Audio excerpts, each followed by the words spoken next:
ज़्यादा वो नहीं पड़ी, ज़रूरत नहीं पड़ी, क्योंकि जर्नलिस्ट से तो आपका फेमिलियर होते हैं आप, क्योंकि हर फिल्म के बाद आपसे मुलाकात होती है। और वैसे भी मुझे एक्सपीरियंस है, क्योंकि मैंने किया है जर्नलिज्म, रिपोर्टिंग की है मैंने 2 साल पहले जब लोकसभा के इलेक्शन हुए थे। और दूसरा ये डायरेक्टर थे हमारे, उन्होंने फीडबैक दिया था किस तरह का कैरेक्टर है, उन्होंने कुछ वीडियोस दिखाए, तो प्रिपरेशन में बस यही रहा ऑलमोस्ट। और अपना उसके बाद फिर हम लोग जब सेट पर पहुँचे तो ऑफकोर्स चूँकि डायरेक्टर ने इतना ईज इन्वायरमेंट बना रखा था, तो सारी चीज़ें ठीक से होती चली गई हैं। तो जर्नी में तो हर कहीं भी अगर आप कहते हैं कि दिक्कतें तो आती हैं हर जर्नी में। अगर आप भी कुछ करना चाहते हैं लाइफ में, तो कुछ भी करना चाहते हैं, छोटा बड़ा कुछ भी, तो दिक्कतें तो आती हैं। तो ऑफकोर्स बहुत काफ़ी आई थिंक 9-10 साल तक काम तो था नहीं मेरे पास, तो लेकिन उससे ये फ़ायदा हुआ, उस दौरान बहुत सारे लोगों को ऑब्ज़र्व करने का, अनकॉन्शियसली ऑब्ज़र्व करने का मौका मिला, और वही काम आया एंड ऑफ द डे। जब काम मिलना शुरू हुआ, जो खाली टाइम में मैं अपने लोगों को जो ऑब्ज़र्व किया था, एंड ऑफ द डे वही चीज़ें काम आई।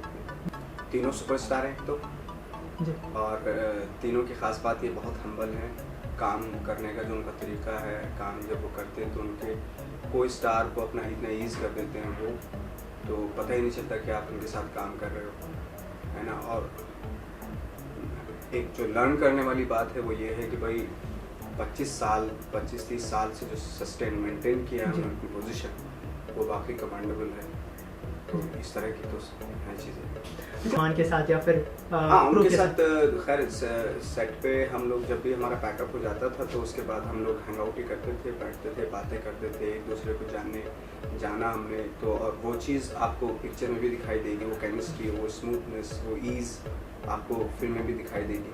तो क्योंकि वक्त होता है आपके पास आउटडोर जब शूटिंग होती है, पैकअप के बाद काफ़ी टाइम होता है इंटरेक्शन करने का, तो वो एक्सपीरियंस बहुत अच्छा रहा। काफ़ी अच्छी बातें होती थी, अब वो बहुत सारी अलग अलग टॉपिक पे बातें होती थी, तो हर तरह की बात होती है। जी कबीर खान के साथ आप पहली बार काम करने वाले, तो वो कैसे हैं डायरेक्टर? किस तरह से काम करना पसंद किया आपने उनके साथ? क्या कुछ देखा आपने, स्क्रिप्ट देखी या फिर डायरेक्टर देखा? नहीं, उनके साथ मैंने न्यूयॉर्क में भी काम किया था, और उस वक्त से मैं उनको जानता हूँ, और उनकी फिल्में भी देखी हैं मैंने, जैसे काबुल एक्सप्रेस है, न्यूयॉर्क में मैंने खुद काम किया था उनके साथ। तो एक ईज़ है उनके एक्टर से काम निकलवाने का, जो उनका एक तरीका है वो बहुत यूनिक है। लाइक वो एक्टर्स, जो भी एक्टर होते हैं, उनको एक ऐसा सीन करते वक्त ऐसा प्लेटफॉर्म प्रोवाइड, ऐसा कंफर्टेबिलिटी देते हैं कि कोई भी एक्टर बहुत अच्छा काम कर सकता है उनके साथ। ये उनकी यूनिकनेस है, खूबी है उनकी ये। तो रही बात स्क्रिप्ट की, जब स्क्रिप्ट सुनाई तो मैं तो खैर नो डाउट मुझे तो बहुत ही स्ट्रॉन्ग स्क्रिप्ट लगी, और बहुत ही कंटेंट ओरिएंटेड फिल्म है। कबीर साहब की ख़ास बात ये है कि वो एक रियल टॉपिक को लेके, किसी एक टॉपिक को लेके उसको बड़े लेविशली उसको शूट करते हैं, तो उसमें कमर्शियल एलिमेंट भी होते हैं, एट द सेम टाइम वो एक टॉपिक ओरिएंटेड भी होता है वो सब्जेक्ट उनका। तो ये था जी। रईस का मैंने अभी एक शेड्यूल किया है, और सेकंड शेड्यूल हमारा अक्टूबर में शुरू होगा। बहुत मज़ा आया शाहरुख साहब के साथ काम करके, बहुत ही हम्बल स्टार है वो, एक्टर हैं। तो नेक्स्ट शेड्यूल के लिए मैं एक्साइटेड हूँ, और वो अक्टूबर में शुरू होगा, तो लेट्स सी। फिल्म बजरंगी भाईजान जल्दी रिलीज़ होने वाली है, कुछ कहना चाहेंगे ऑडियंस से आप? बजरंगी भाईजान के बारे में मैं सिर्फ इतना कह सकता हूँ, बहुत पॉजिटिव फिल्म है और एंटरटेनिंग फिल्म है, और ईद पर रिलीज़ हो रही है, और